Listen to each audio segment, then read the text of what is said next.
I wish someone would have warned me on how difficult these were going to be to actually put together. I broke a pair before I made these. YouTube, happy 2018. Welcome back to another 978 Customs video. And I want to start off this year with a tutorial. It is not an action figure customizing tutorial, but it is related. And these legs are Shapeways legs that work really well with the Superior Spider-Man and Iron Spider-Man and anyone else who has those tentacles, but they were really built for Superior Spider-Man. If you've seen pictures online of some custom Superior Spider-Man or Iron Spider, chances are these Shapeways legs are what people use. Reason why I'm making this tutorial is I haven't seen a tutorial on how to put these Shapeways legs together on YouTube or anywhere. Maybe on the website, and I breezed the website briefly and I couldn't find anything. They already have the built prototype, which I think they should send you a built version rather than you have to build it yourself, because it is a little complicated and you can break the legs. They are very fragile. They're 3D printed, and I did break the first pair. I had 2 boxes shipped to me from a buddy of mine who commissioned an Iron Spider, and I broke a pair, and I'm gonna have to deal with that. And it's messed up, but I can't afford to break these ones, and I don't want you guys to break yours if you ever do decide to order from Shapeways, because they really do look cool. And once you have them built, man, these things are excellent and they perform really well. They're just fragile, so you got to be very careful. I wouldn't recommend little kids to play with this thing. This is for adult collectors. Here's the first pair that I tried to put together without preparation, and I was able to save 2 of them. So this is the prototype, and I'm gonna just work around this because you got to know which order they go in if you want them to work properly.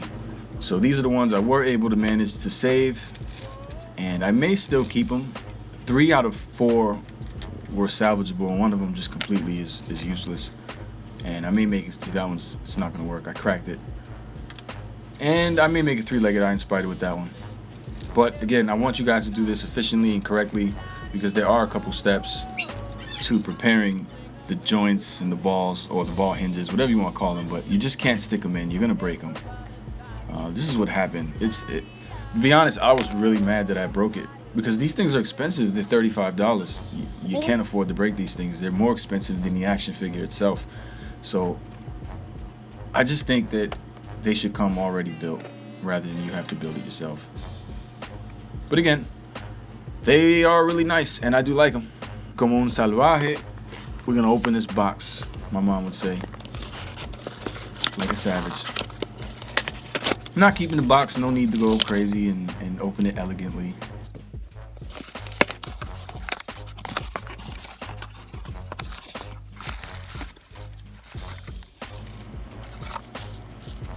Here's 1, 2, and 3, and a thank you note.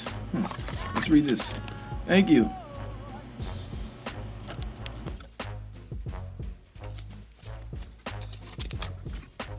Gonna use this box just so you can see these translucent pieces. We have 3 in a bag separately, and I will give it to them. They are packaged pretty nice, bubble wrapped, to ensure that they'll stay safe on delivery. Thumbs up to Shapeways. But let's open them up and see the goodies. Whoa. So here it is, and it's overwhelming. You'll see that it has a lot of parts. And I'm trying to get better lighting for you.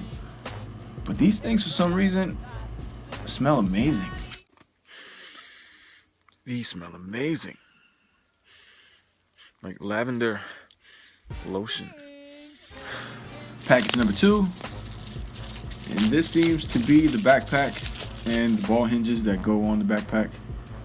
You see there's 4 ball hinges, and then there's the 2 Superior Spider-Man wristbands that his technology wife comes from. I forgot her name. It's not his wife, but it might as well be. Followed by the 3rd piece, which is another series of legs that you'll have to disconnect from the 3D molded plastic.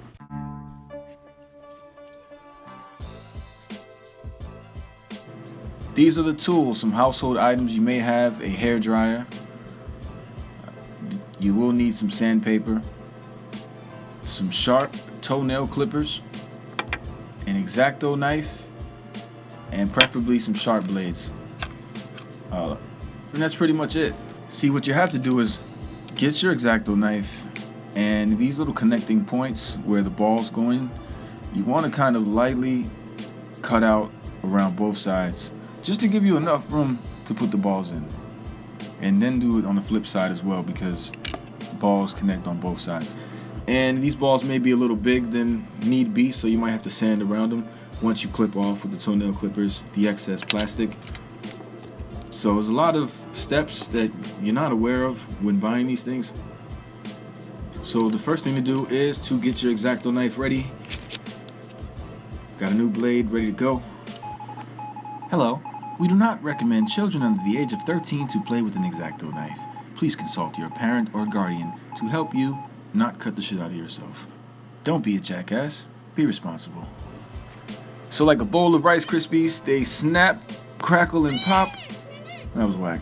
But no, they do snap pretty easy. All you gotta do is just pull, but it's very scary. I don't know if it's the translucent plastic or it's just super fragile in general. But I guess if I get another pair, it won't be translucent. But you grab yourself your toenail clippers and you cut away the excess plastic that's hanging on the ball joint, like this one.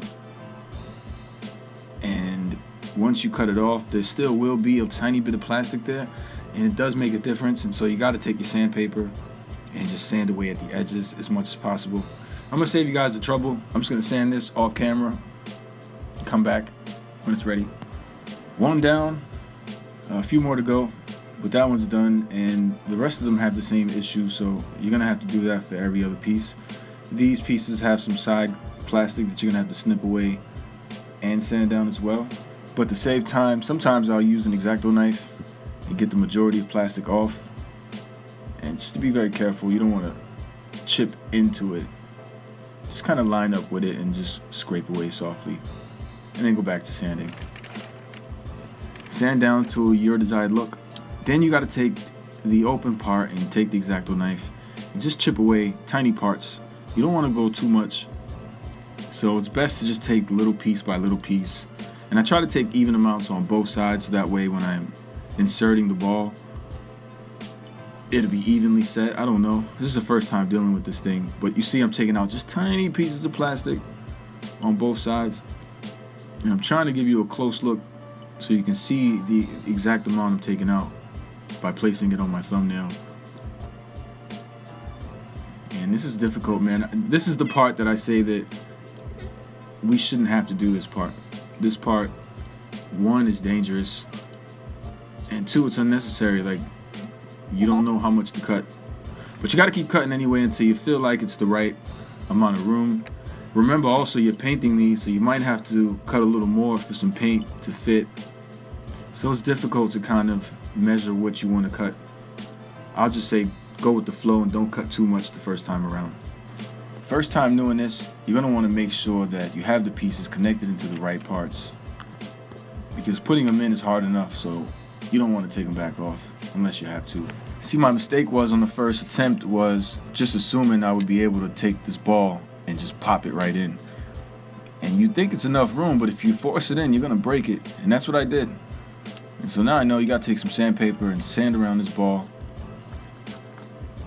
as much as you think that just takes enough away where it'll fit, and also you'll be able to add some paint. To be honest, I didn't even think of the paint part. I just wanted to make sure it fit first. Then you heat it up. Not too much, because I don't know how brittle this plastic is, but I heat it up just a little bit and then squeeze it in, and it'll pop right in. And there it is. Happy I got this one. Yes! No better way to celebrate a successful connection than grilled cheese. What? What? I gotta eat too, man. Fine. Fine. Let's get back to work then. I cut, snipped, and sanded around all the other pieces from the first set we broke apart. And now I'm just connecting this final piece, so then we can continue on with the rest of the parts. Well, I hope you guys really understood the first part on how to get these connected, because you're gonna have to do the same exact process with this next set. And it isn't fun. It really isn't fun.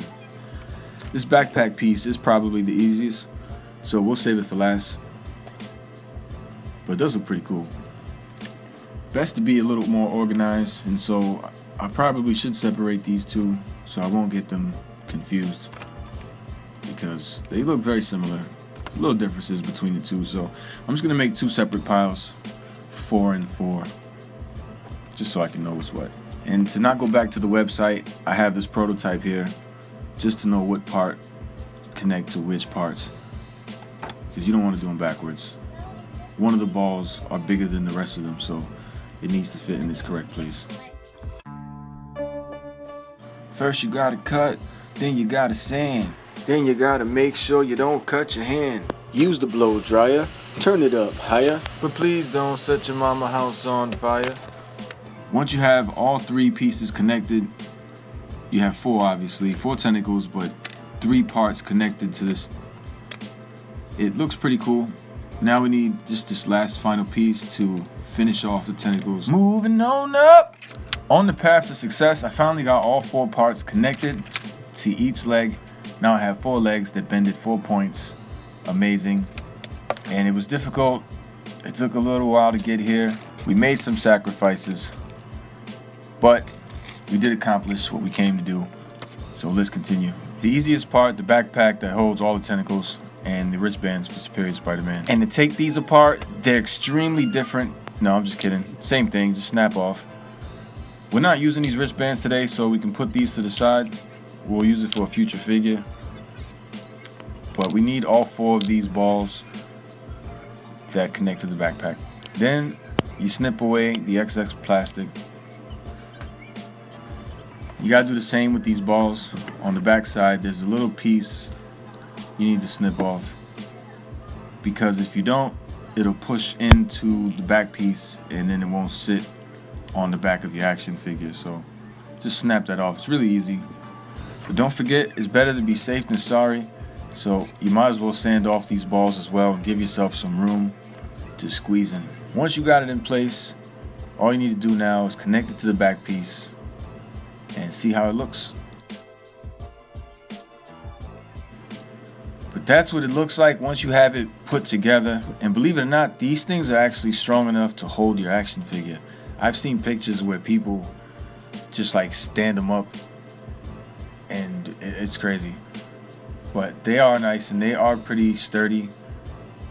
So I may have to go back and sand some parts in order to add paint to reduce paint rub. But these things do look nice. And again, I only wish that they came already assembled. But this is what it would look like more or less. I'm not going to use Miles Morales, just to give you a basic look at what it would kind of look like once painted and everything. I hope this video helped some of you guys out in deciding if whether you should purchase the Shapeways legs or not. If you've never seen these things before, they are really cool. Just be very careful. If you want to see more tutorials in the future, feel free to like this video, comment down below, let me know what you think about these legs. Subscribe for those who haven't, and for those who have, I appreciate it. And as always, I'll see you on the next one.